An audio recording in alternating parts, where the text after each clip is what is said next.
Hey guys, welcome back. This is week 50 Project Life, and I'm diving back into a very old stash kit this week. These kits may have even been from last year. I decided now's the time to sort of dig back in and use some of this older stuff.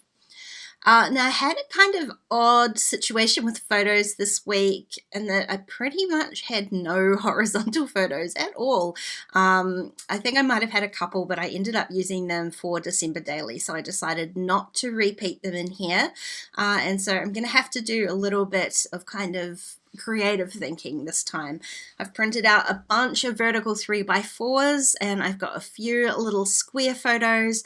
I've got a couple of gaps here that you can see I'm trying to fill in with some 3x4 cards, and these bottom two and the top pocket there, I'm going to have to create a 4x6 card as I go.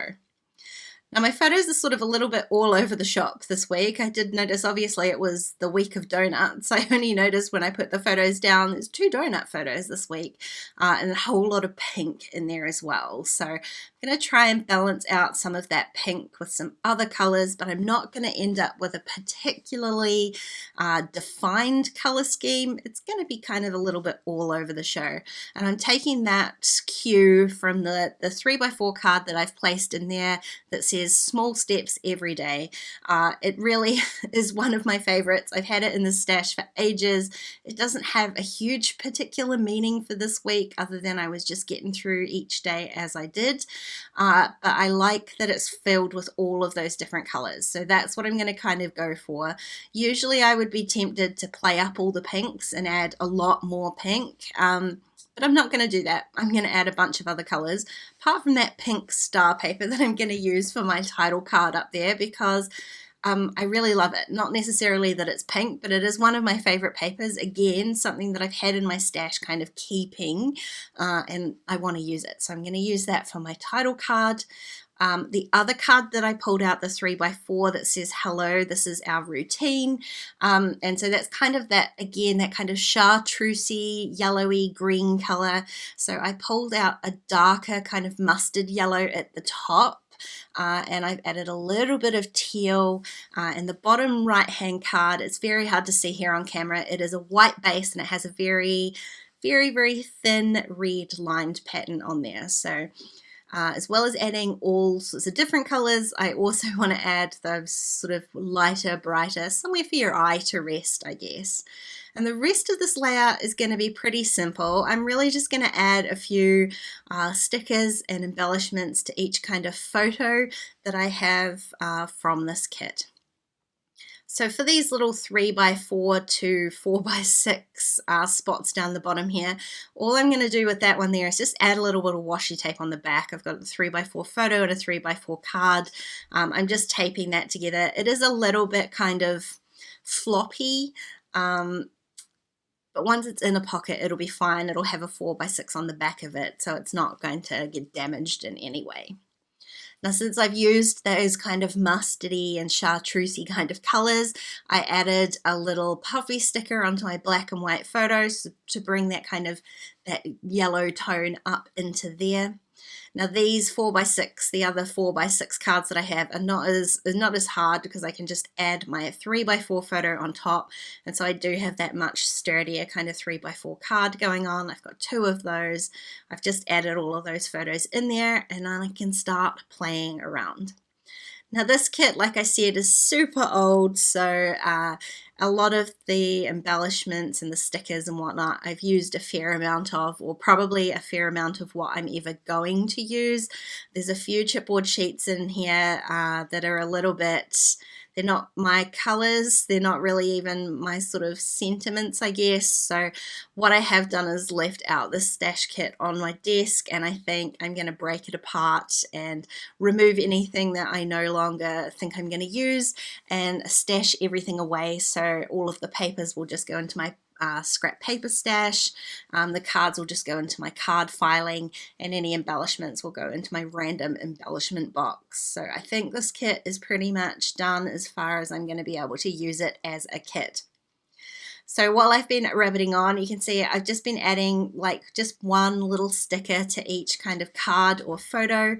The hello, this is my new routine photo. I did, card. I did add a little chipboard underneath there that says Saturday, because it's our Saturday routine, grab a donut.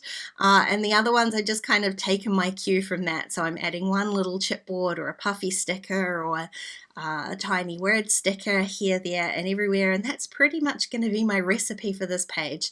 I'm not going to add too much. The page feels super busy to me already, but just because of the amount of photos, and it is a different format than what I'm used to.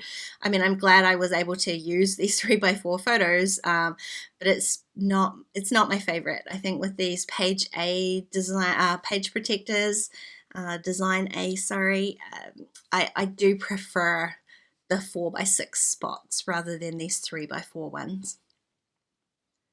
Now I did have a bunch of puffy stickers, puffy hearts in here, and as a general rule they probably wouldn't be my kind of like colors, but they actually worked really nicely with this spread, having those kind of dulled yellow mustardy kind of tones in there. They worked nicely, so I've added a couple of those on there, and now I'm going to work on my title card. Now, one of the things that I did have in this stash kit are these kind of chipboardy alphas. When I put the kit together, I did pull them off their like background sheet because the actual size of that background sheet was too big to fit into those pouches. So I removed all of the little letters and just popped them in a cellophane bag. It does make it very hard to use, I will say. It's a little bit difficult to see what letters I had there. What I definitely didn't have in here was 2 E's. I only had 1 E. And I probably could have just used the W and the K, but I didn't love the pink on the pink background. I really liked that kind of more neutral wood grain pattern. I thought it worked nicely with some of those other more neutral colors that I'm having in the kit. Well, I say neutral, those kind of mustardy yellows and whatnot. So I wanted to use that, but I had no W and I had no E's. So I've made things super difficult for myself. What I did have was 2 V's and 2 B's. So you've seen me, I just chopped off the rounded ends of the B's and kind of used my scissors to tidy up those edges so that they look like, I mean, they're very short, stubby looking E's, but they read as E's, so I'm using that as E. And then I grabbed one of the V's and trimmed an angle off one side of it so that I can place those 2 V's together and it does look like a W. So I used the other W that I had, the pink one, just to make sure that it was looking similar, and it's pretty similar. There is a very small gap in there. You can see a little bit of where it was cut, but I'm kind of okay with that. So eventually I get these all stuck down. I'm just adding them on, and then I'm going to add some my numerals with some of these other alphas. Again, I managed to find some yellow ones. So I'm just going to tuck those little ones in there. And then, as usual, I'm just going to add a little label and date stamp it. This, I'll call it label, it's kind of a flag. It had a flag end on it, so I decided to, instead of popping it underneath like I normally would, I'm going to add it to the top right hand corner and then put my date stamping on there. Just feel like it makes the card a little bit less sort of bottom heavy with that busy background paper. It kind of helps to balance it out a little bit. And that's this layout all done. I told you it was simple. I'm still going with my idea of getting my 2020 album finished as soon as possible. And these simple weeks are really making that happen. If you enjoyed this video, please give it a thumbs up and don't forget to subscribe to my channel if you haven't already. If you want to keep watching, there are a couple more videos on screen. Otherwise, I'll see you next time. Bye guys.